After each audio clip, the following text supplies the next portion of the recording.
the law of sines when you're given a side-side angle. Now we know in geometry that side-side angle isn't enough to prove triangles congruent. And so that's going to come into play when we're looking at the law of sines. So if we can't really tell what a triangle looks like with side-side angle, it might be more difficult to solve those angles. So if A is too short, so if we look at this, we have side A given, side B given, and angle A. And so these are just generic ones. They actually don't have numbers. But pretend we know side A, we know side B, and we know angle A. Well, this side length right here, if we're just given a number, if it's too short, it's not going to make a triangle. It's not going to be able to reach here no matter what angle we put it at. So that's the first thing we want to look at. Is A too short? Now, how do you figure out if A is too short? If it is too short, we know there's no solution, but you really want to look and compare it to the height. So if A is shorter than the height, this is the shortest distance right here. So if A is shorter than the height, it can't make a triangle. So anytime you have side-side angle and your A is shorter than the height, then you know that no triangle exists and there's no solution. In fact, if you put it in your calculator, you'll find that your calculator says error when you're trying to take the sign and use those law of sines.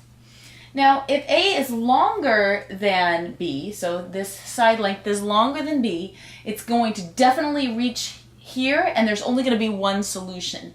So if you find that you're given side length across from the angle that's given, so in this case it's A, if this side length is longer than the one next to it, then you know that one triangle can be made. And then you can solve just using your law of sines. So if you do that comparison, you find that the side across from the angle is longer than the attached side, then you know you're going to have one triangle. Now, if A is longer than the height, so it's longer than the height, but shorter than this side length, you're actually going to have two different triangles that are possible with the given angle or side-side angle. So you're going to have this triangle, it's longer than the height, so it's going to be able to bend down and touch the ground, but you're also going to be able to swing this A length, keeping it the same length, and form another triangle. So swing it past the height, and then you're going to form another triangle right here with an obtuse angle with that same length. So we still have the same side-side angle, only it's a totally different triangle. My angle right here has changed, and my angle right here has changed.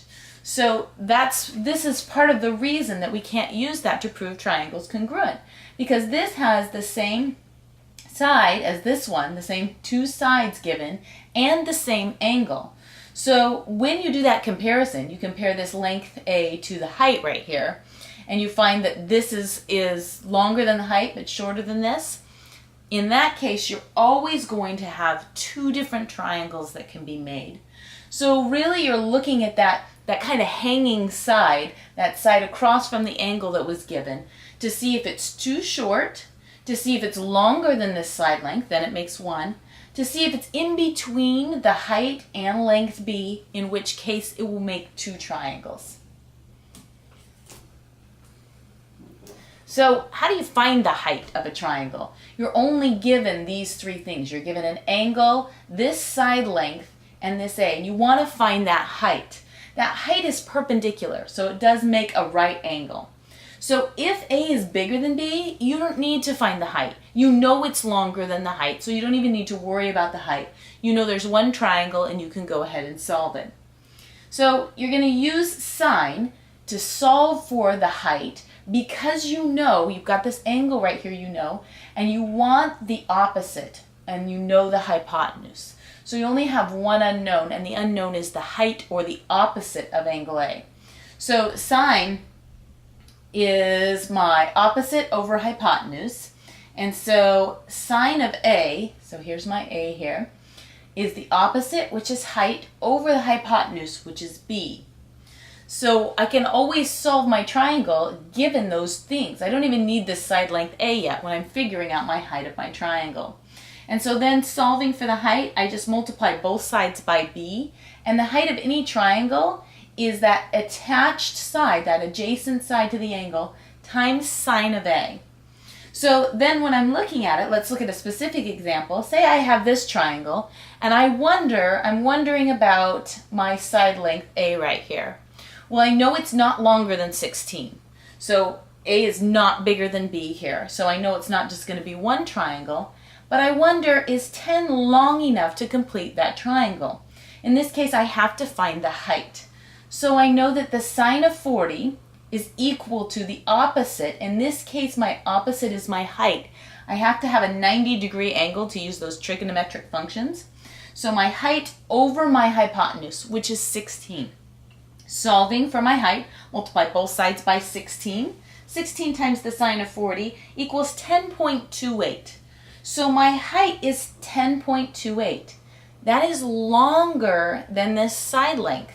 This side length is going to swing. It's never going to be able to touch here. This is the shortest distance, is 10.28, and that's greater than the side length I was given. So no triangle exists for these side lengths, my side-side angle in this case. So let's take a look at the two-solution triangle. So if we're given A is equal to 36 degrees, B is 8, and A is 6, this side is across from this angle. This is going to be my hanging side, and I want to solve. So this is a side-side angle, so I need to be really careful. Anytime you have a side-side angle, you always want to check this. So my side length is A. It is less than B. So if it were greater than B, then I'd know there'd be one solution. But it's less than B, and so I'm going to need to compare it to the height. I know there's either 0 and not 1, unless it's equal to the height, or 2. So I'm going to look at this height right here. My sine is opposite over hypotenuse. So here I drew a right angle. Remember, I can only use sine is opposite over hypotenuse when I have that right angle. So this is a right angle right here. Opposite is height over hypotenuse, which is 8. So I have 36, sine of 36 degrees is my opposite, which is height, over my 8. And then solving for my height, I multiply both sides by 8. And I get 8 sine 36 is equal to the height. So I plug that into my calculator, making sure it's in degrees, and I have about 4.7. So that's my height. So A is definitely longer than my height, but less than B. So this is my special case. So this is 4.7. My A is longer than that. My A is going to be able to swing over here and make a whole new triangle. So A is less than B. We want to compare that first, because if A is greater than B, I know there's one solution. But then I compare it with the height, and I find that A, my side length A across from the angle, is greater than the height.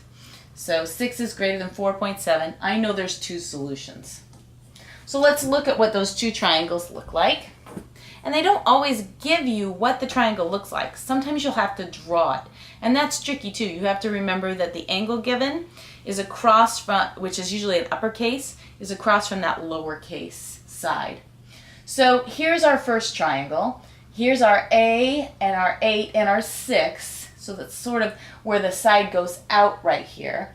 And I'm calling this B1 for my angle and little c1 for my length, because these things are going to change. So my c1 angle, my little c1, my capital B1, all of those are going to change. But my side length A and my side length B and my angle A won't change. Those are given. So I'm going to try to make two triangles with that given information.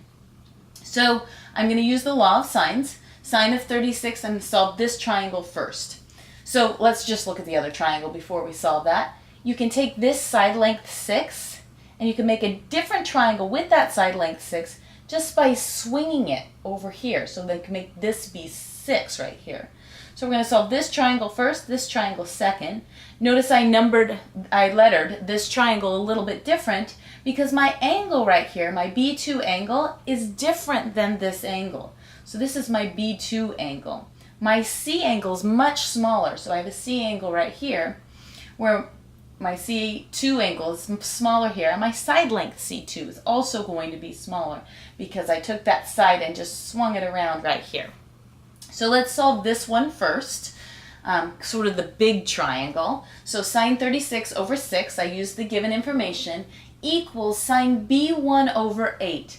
And I did B instead of C because I know my side length B right here. And I know that C is going to give me a different answer depending on what B1 is.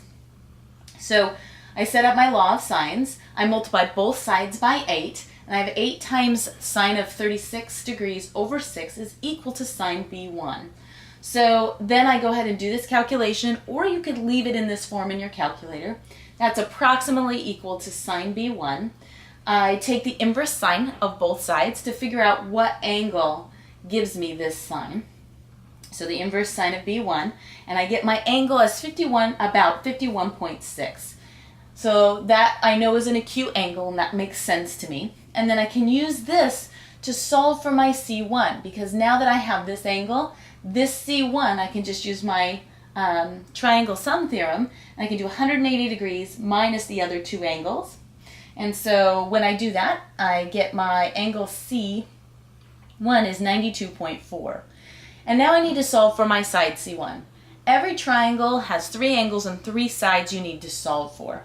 So then we need to solve for our C1 right here. And I can just use the law of sines to do that because I have all of the other ones fixed. And I have my C right here where I know is 92.4. And so I can use this to solve for this side. That's now fixed. So sine of 36 degrees over 6. And I use my original given information because I haven't rounded it yet. If I were to use my B, I round it and I make a bigger error factor, is equal to sine of 92, and this is approximately equal, 92.4 because I rounded that angle in order to get that angle, equals C1. And then just solving for C1, you can go ahead and cross multiply if you like to solve it that way. So sine of 36 times C1 equals 6 times sine of 92.4, and then solving for C1 I get 10.2. So that's my first triangle. I solved this one. The next one I'm going to solve, I have this angle that swung over here, and I'm going to use what I know in order to solve that. So let's take a look at that. So right here I know that this is 51.6 from that big triangle that we solved right here. This is 51.6. This side length is 6. This side length, it's really the same side length we're talking about here, but we swung it over. So this is sort of a fake triangle because we really swung the side that was given over. So I'll even dot this line because this part's sort of fake. It's from the other one. So it's a reference triangle or an auxiliary triangle. I wonder if you can say auxiliary, but it's a reference triangle. So I took that 6 and I swung it over to make this triangle. But in doing so, I kind of have this outline of my old triangle. I know that this is 51.6 from that first triangle I solved. And since this is an isosceles triangle, this is also 51.6. So the base angles are congruent. And let's go ahead and put a little dash there so it doesn't look like those angles are equal. And so this whole angle makes a straight line. So this is like these are linear pairs right here. And so this plus 51.6, so my B2 angle, which is right here, plus 51.6 must be 180 because they're a linear pair. They make that straight line. So in order to find this angle B2, all I have to do is take 180 degrees minus 51.6. That 51.6 came from my first calculation of B1, and I said it's the same over here because it's an isosceles triangle. So once I have B2, 128.4, which is what I expected it to be an obtuse angle, then I can solve for my other angle, C2. I can just take 180 degrees minus the other two angles. And so then I have a 15.6, which I expected this to be a much smaller angle. So now I have C2. So for my new triangle, I have B2 and I have C2. Now all I have to do is find my side length C2. So I can use the law of sines. And again, I'm using my given information because it's not rounded. So sine 36 over 6 is equal to sine of 15.6 over C2. Now this sign right here is different than the C in the last one, so this is going to yield a different result. Cross multiply, C2 times sine of 36 equals 6 times sine of 15.6. And so then solving for C2, just dividing both sides by sine of 36, yields about 2.7. So this side length is much smaller than my original big triangle. So this, when we have this side-side angle in this special way, can give us two different triangles. And we can solve for that second triangle by looking at that reference isosceles triangle.